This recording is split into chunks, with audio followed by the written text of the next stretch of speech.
I was trying to think of a good analogy to equate what it's like to create peace, contentment, and security in our life by only using our thoughts. And the analogy that I came up with is it'd be kind of like trying to swim with our arms tied behind our back while only kicking our feet. I think some athletes might be able to do that. I'm not sure, but I know that I would have a hard time doing that. And so, that's a little analogy for trying to create peace, contentment, and security by only using our thoughts.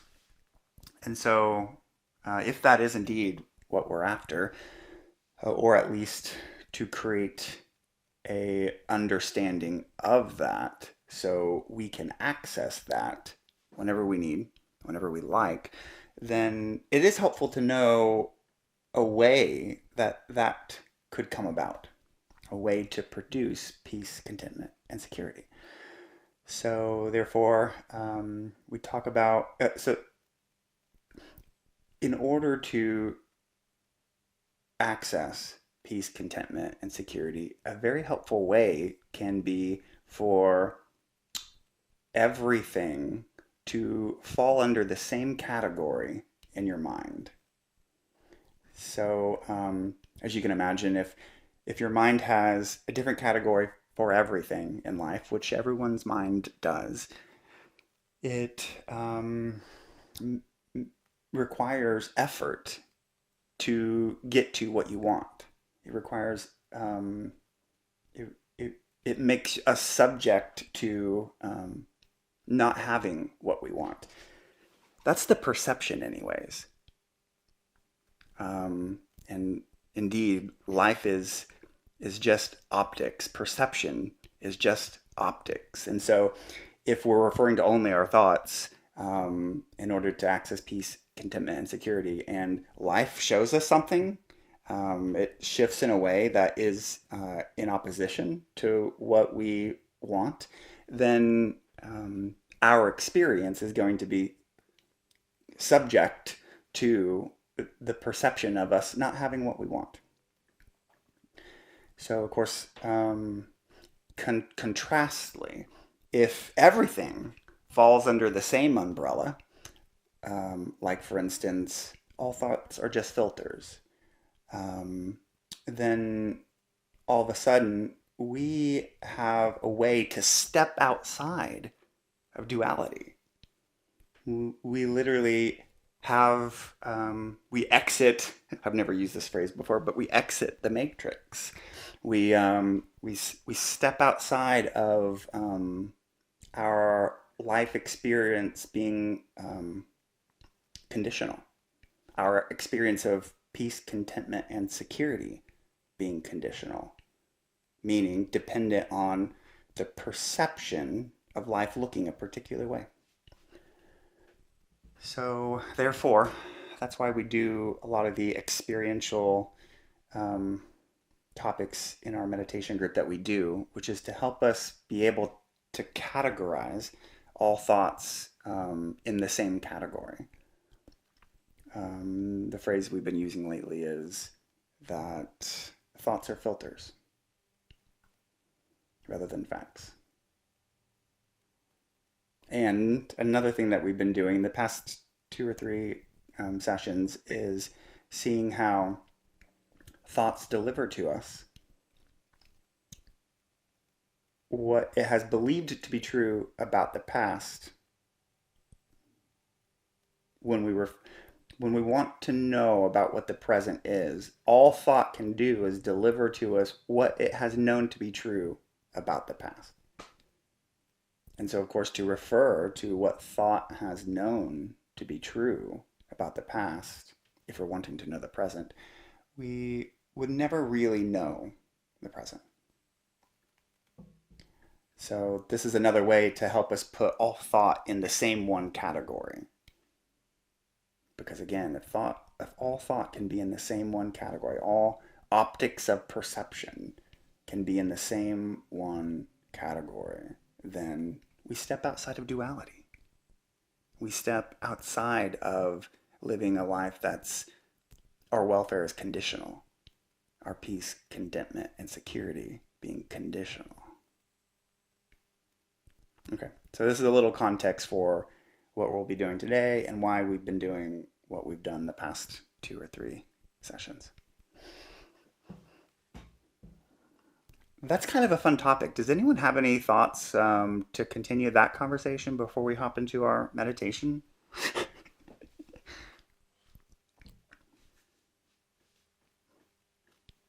Paul always laughs because he always has thoughts about things.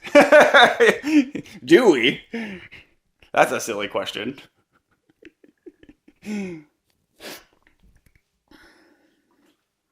Well, that was my thought. That's a silly question. I'll leave it at that. Yeah, cool.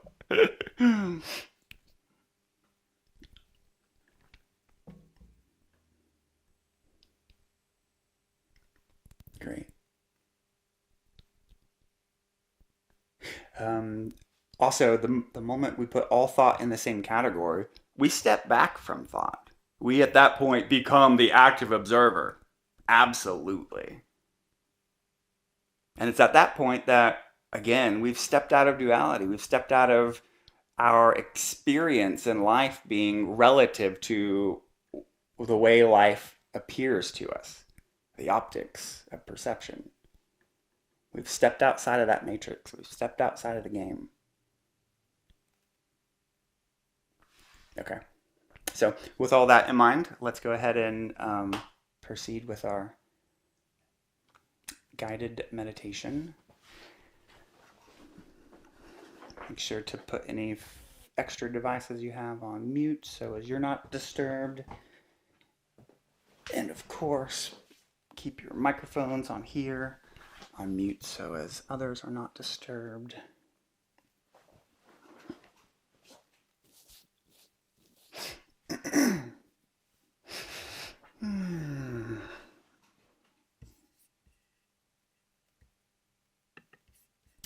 Okay, guys.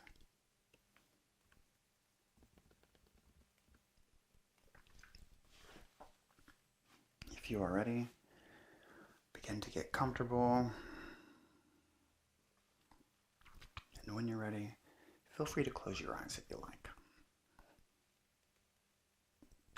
Although you don't have to, because true meditation doesn't require any prerequisites. It doesn't require anything to be any particular way. Because true meditation isn't and isn't dependent on a still mind, calm emotions, and isn't defined by a meditative state. These are all the byproducts, not the activity or action of meditation. The activity or action of meditation is simply to notice.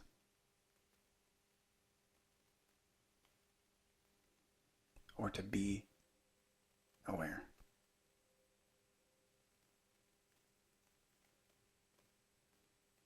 Now, immediately when we say that, we split all of our experience up into 2 categories. One is ourself, that which is being aware, and everything else, that which we are aware of.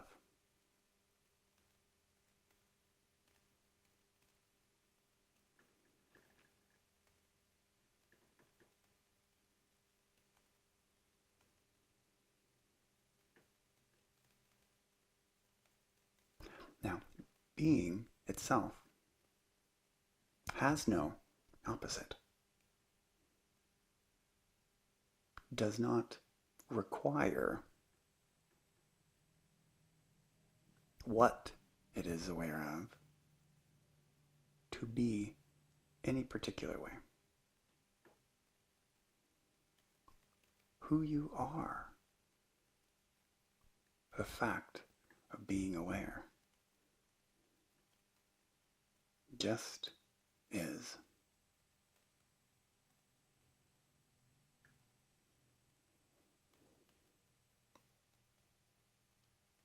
And is independent of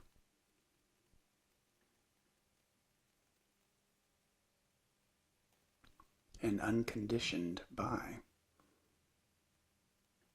what is noticed,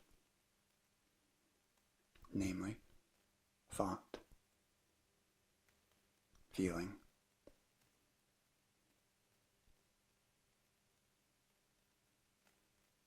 and the world.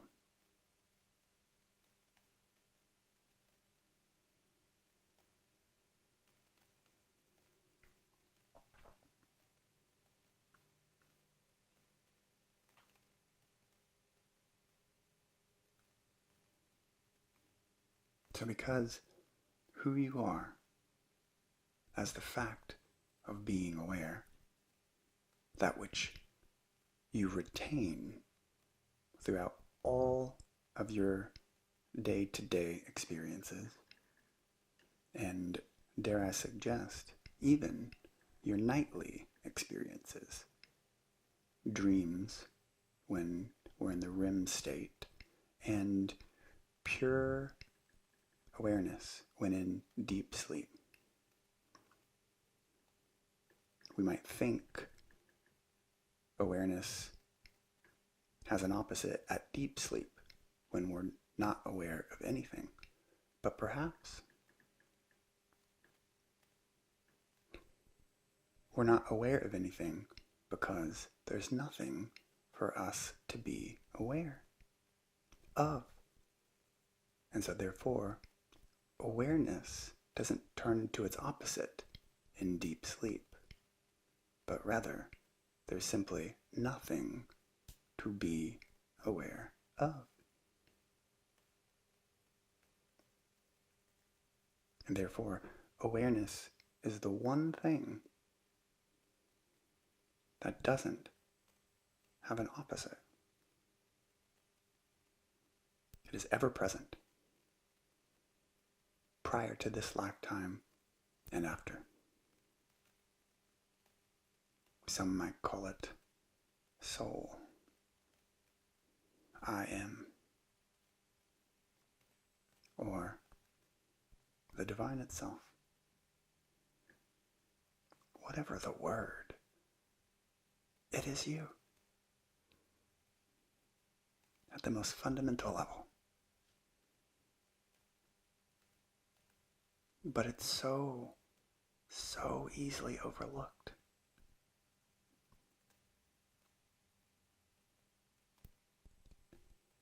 And exchanged. Our awareness of it, we exchange it for the awareness of objects, the awareness of something.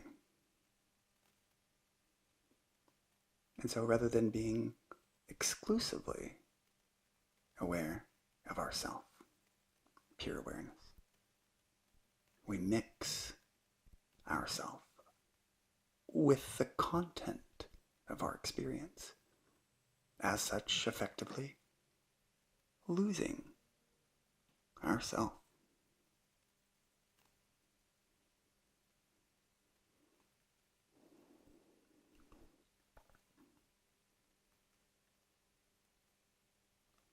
Although you're still right there.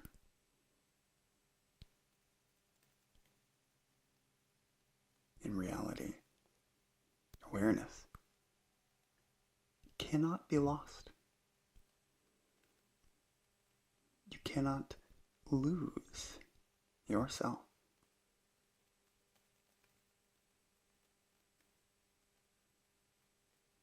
Even when we're the most confused, even when we're the most emotional or chaotic seeming, ourself is still right there, being aware, knowing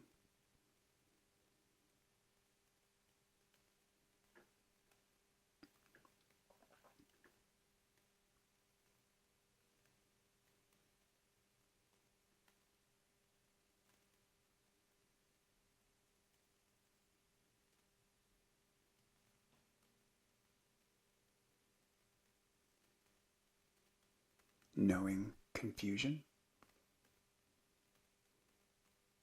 knowing emotional turmoil,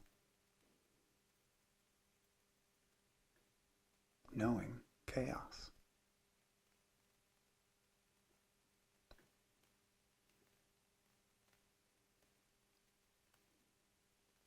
And as such, independent from and unconditioned by what it knows.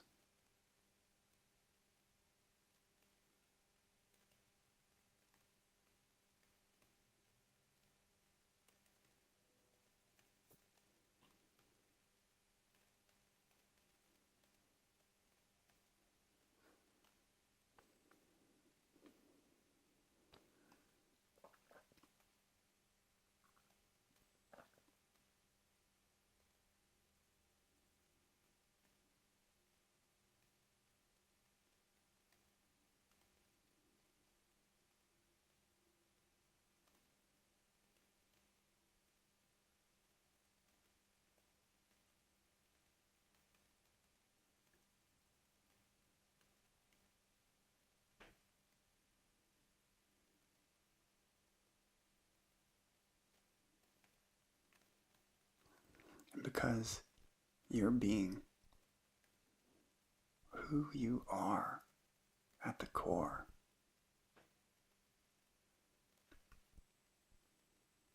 is inherently independent and unconditioned. It is peaceful, content, and secure.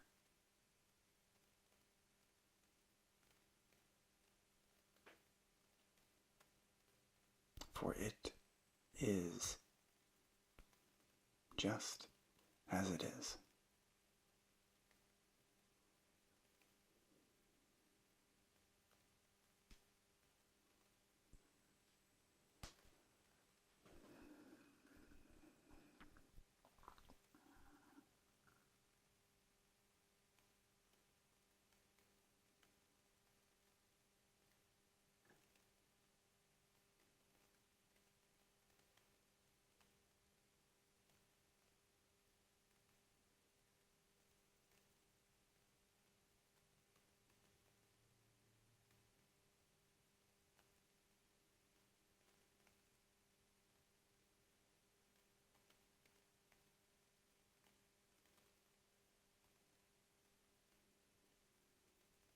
So just take note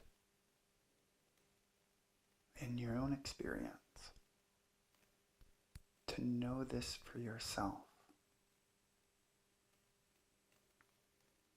The way things start to feel within your system.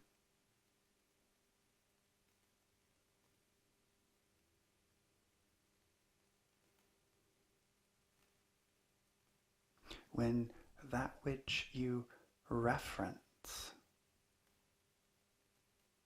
is something that is indeed unchanging, permanent, and stable, such as your being. rather than when you reference something always changing, dependent on external conditions, and as such, unstable.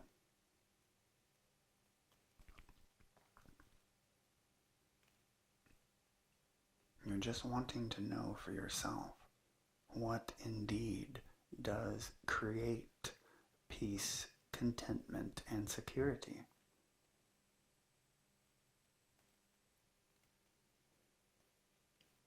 Where is that located?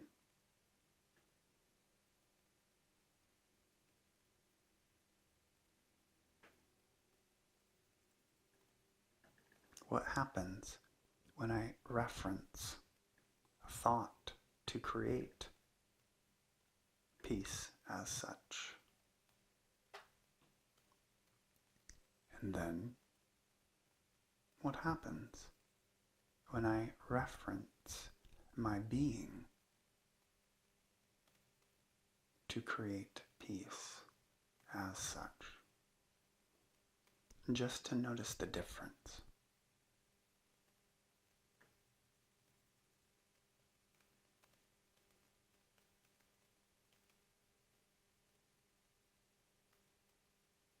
So you won't feel that you're swimming with your arms tied behind your back.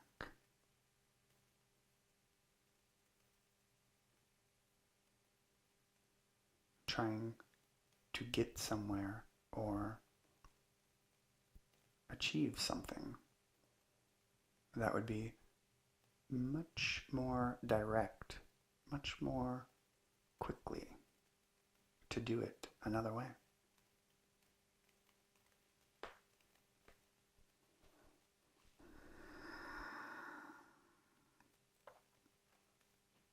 You are that which you seek. And feel that. Know that for yourself. Let that be a silent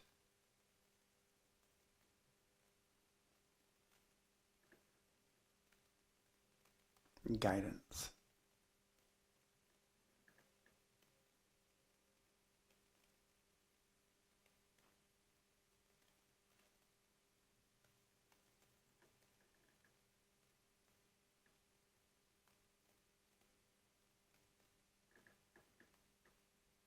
That you keep with you always.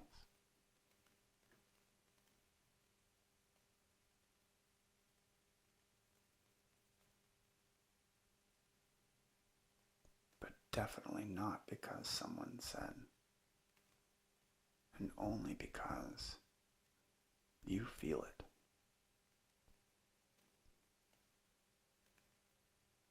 You've went to peace yourself. You've went to your being yourself. You've swam in the ocean of infinity.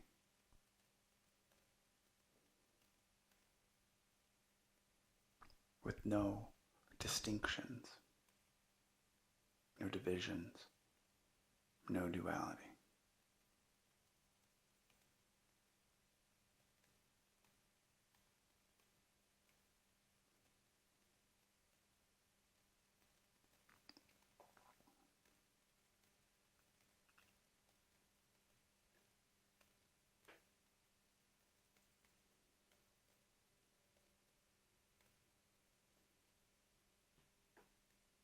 You've been to yourself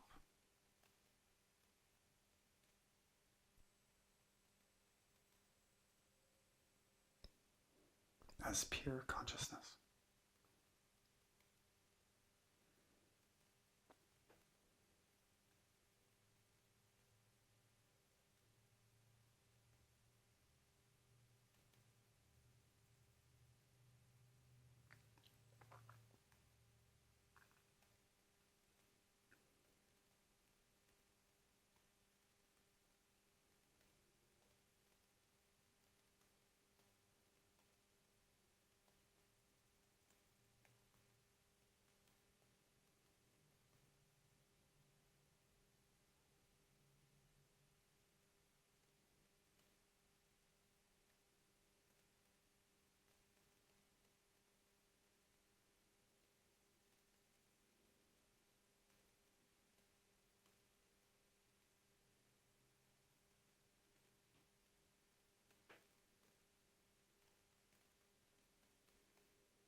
Now, it's helpful to build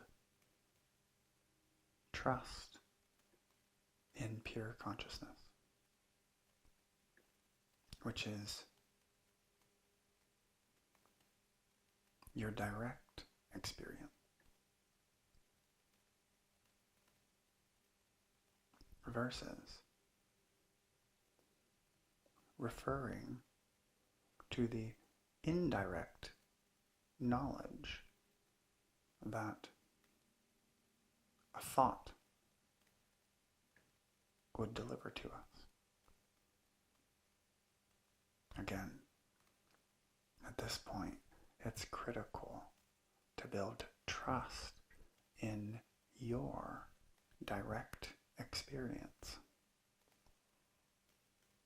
rather than referring to the indirect knowledge that a thought would deliver to us.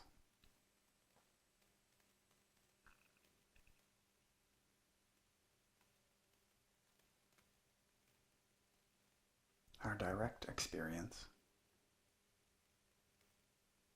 is pure consciousness, pure being, the fact of being aware.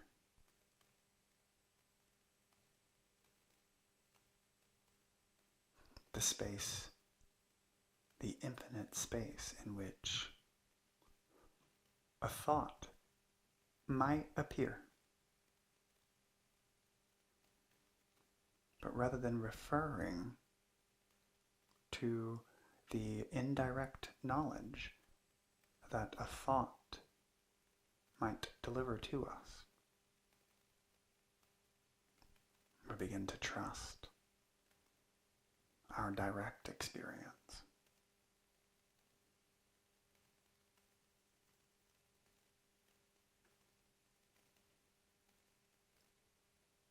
We begin to trust ourself.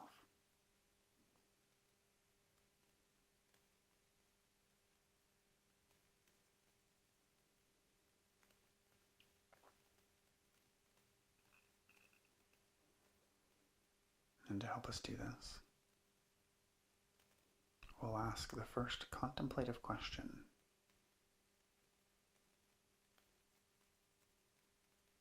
And while we ask these questions, we'll keep our attention grounded during the first question on sensation of the body.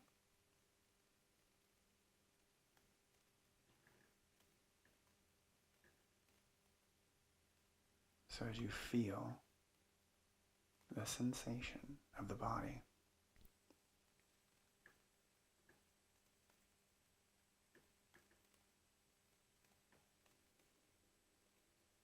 we'll ask the first contemplative question. Because our eyes are closed, and we're not referring to thoughts, images, or memory, the primary way we experience the body is sensation. As such, if we're going to have a body, it'd be helpful to know exactly what it is, what we're dealing with, what is really there.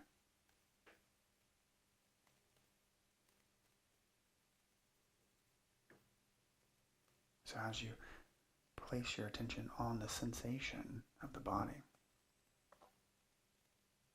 we'll ask the first question.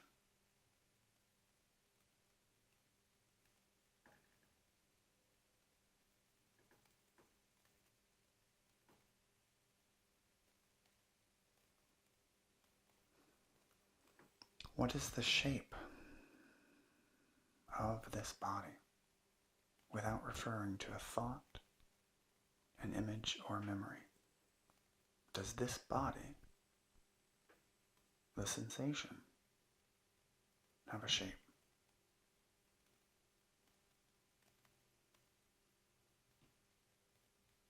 Again, because our eyes are closed and we're not referring to thoughts, images, or memory, our attention is buried in sensation in order to know what is really there. So I'll ask the question, is it possible to know a shape of this body without referring to a thought, an image, or a memory?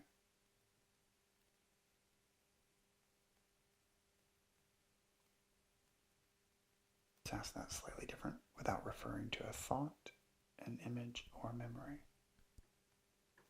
Does this body have a shape?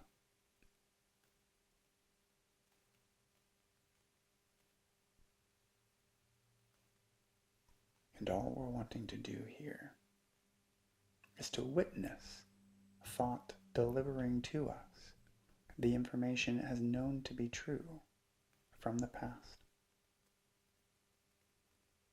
and echoing it as if it had already examined what is true in our direct experience now. And it is clear to see in our direct experience, without referring to a thought, no shape of the body can indeed be discerned.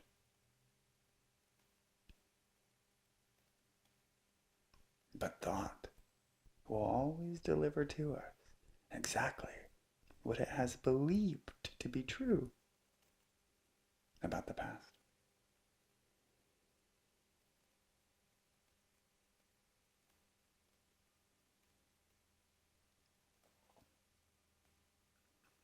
And as such, sort of creating an endless loop bound to repeat the past.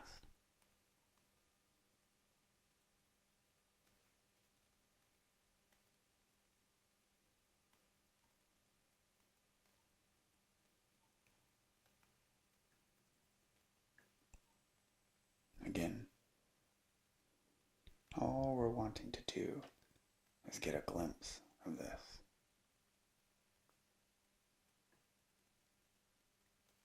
To see for yourself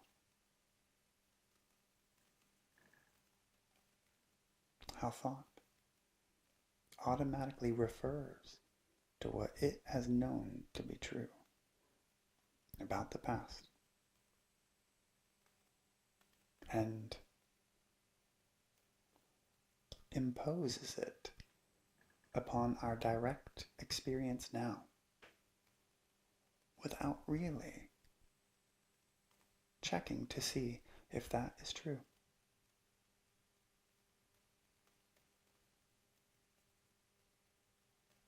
Because indeed, without referring to our thoughts, images, or memory, it's not possible to know if this body has a shape, or if it does, what that shape would be.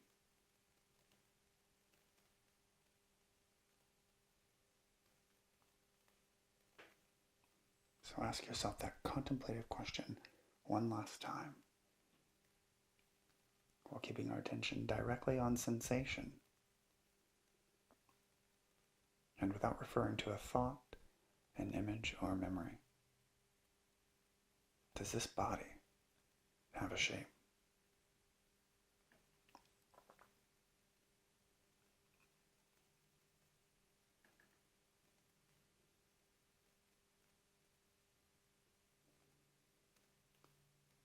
Trust your direct experience.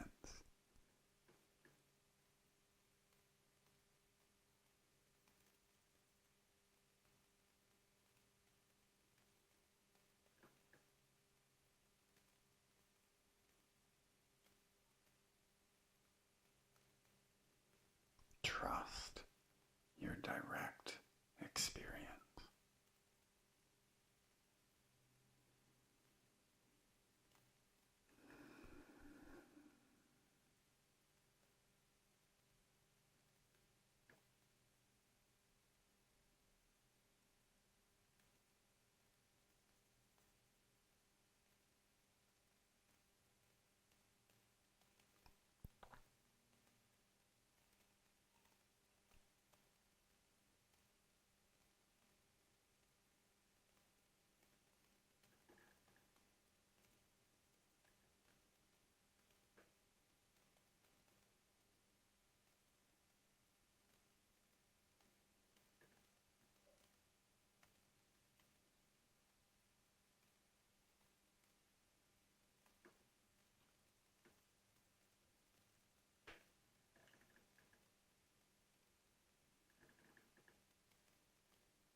we're going to take the same idea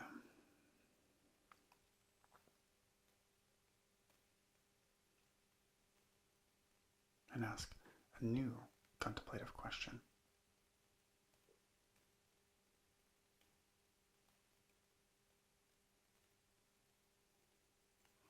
We're going to ask, without referring to thought, images, or memory, is it possible to know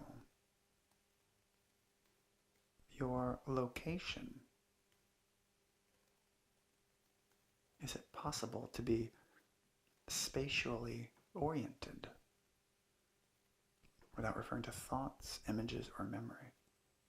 Is it possible to know where you are?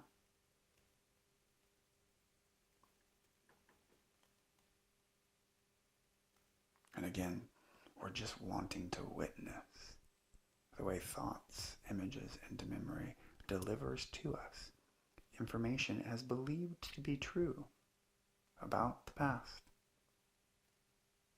without really checking to see what our direct experience is now. And notice how when it does that, it colors our direct experiences. Thoughts, images, and memory are transposed onto our direct experience, and as such creates an alternate experience, an experience of living in the past whilst in the present, an experience of not trusting our direct experience now. So again, we'll ask, is it possible to know your location? Is it possible to be spatially oriented? Is it possible to know where you are without referring to a thought, an image, or a memory?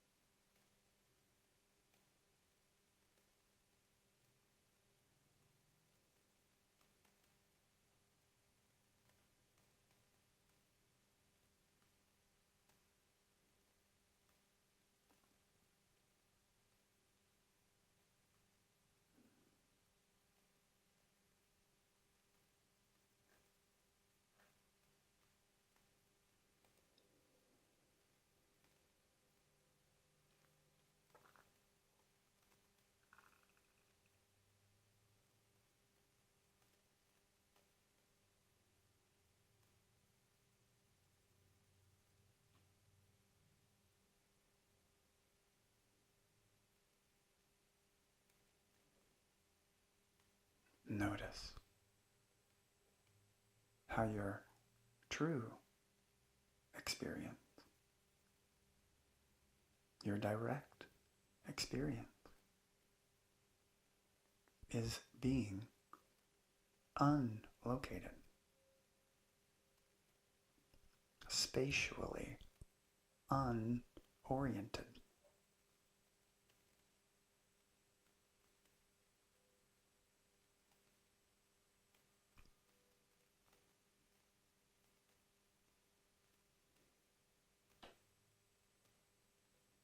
This is your direct experience.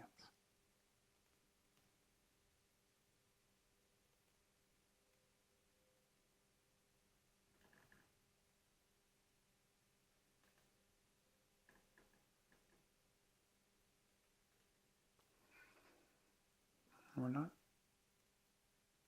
trying to suggest thought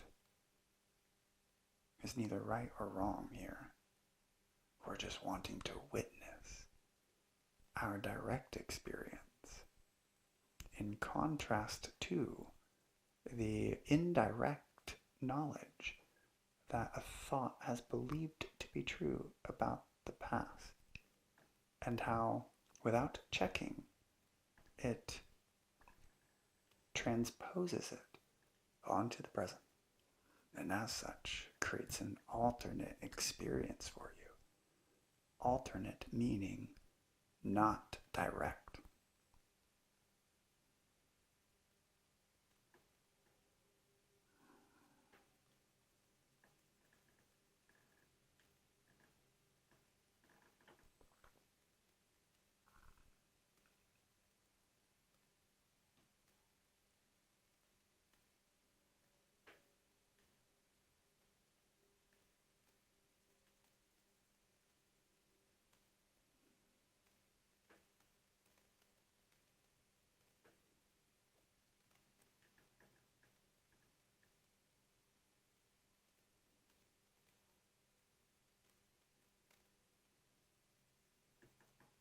You are way more than your senses lead you to believe,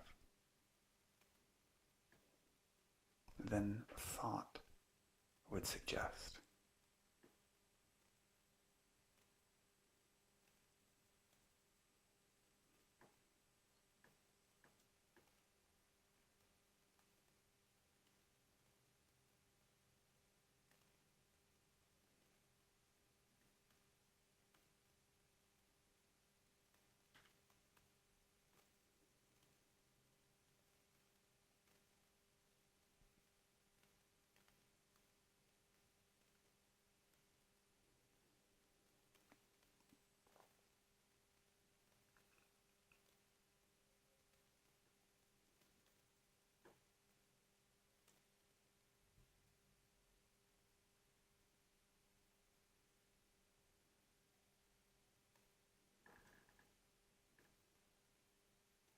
There's nothing more important when creating peace, contentment, and security than to know where indeed it's found.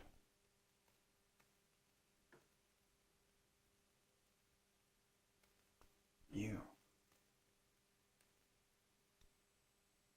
are that.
Don't forget, carry this knowing from your personal experience in your heart,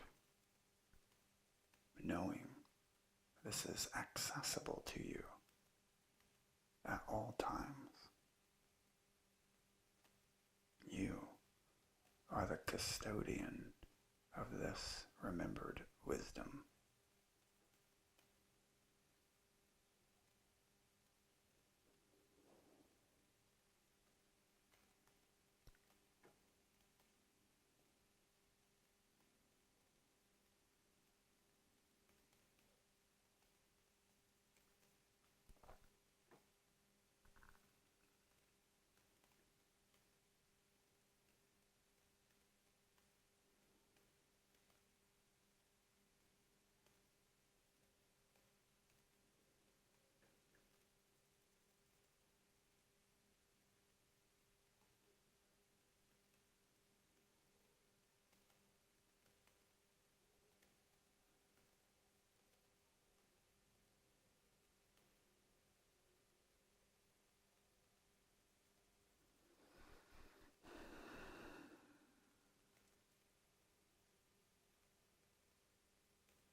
feel free to ask yourself a final contemplative question, which is, what do I most need to know about my life at the relative level? Within the play of opposites, what do I most need to know? Feel free to allow your mind to take you to that place and receive what you most need to know.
And after you have received the glimpses of what you most need to know moving forward, attempt to make that takeaway more conscious from your subconscious meditation, so it can indeed be something you practice with, pay attention to, or focus on throughout the day and week ahead.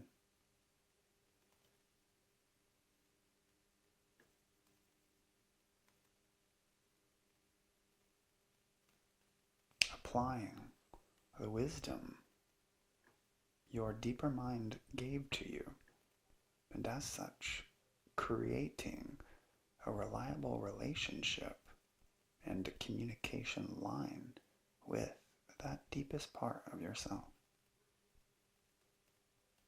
Building trust. Trust in you.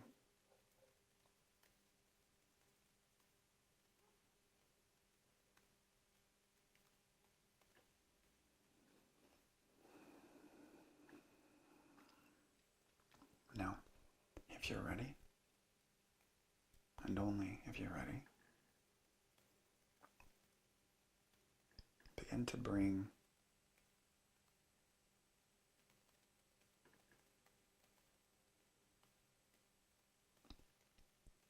the awareness of your being, or pure consciousness, back to be mixed with what it is aware of. Thought, feeling, the body, and the world, whilst always knowing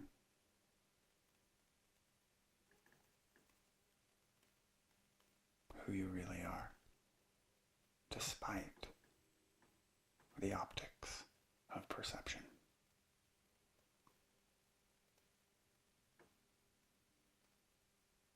And when you're ready, feel free to take in A deep breath and open your eyes.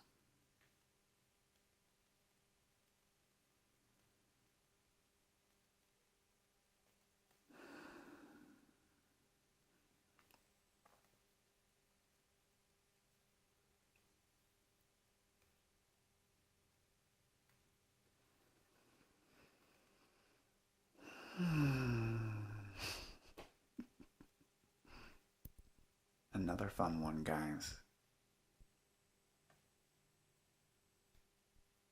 Another fun one. What can people say? If something were to come to someone's mind, what would it be?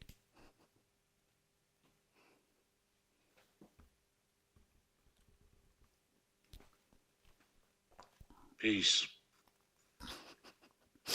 Well said.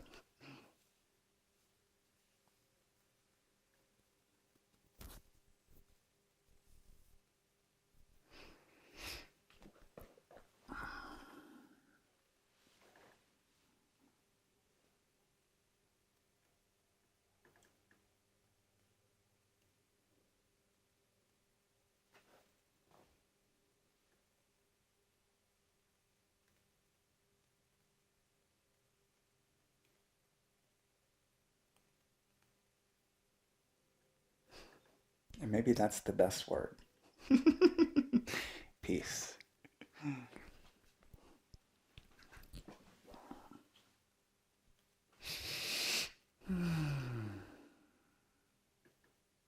I love the silent understanding that we all share.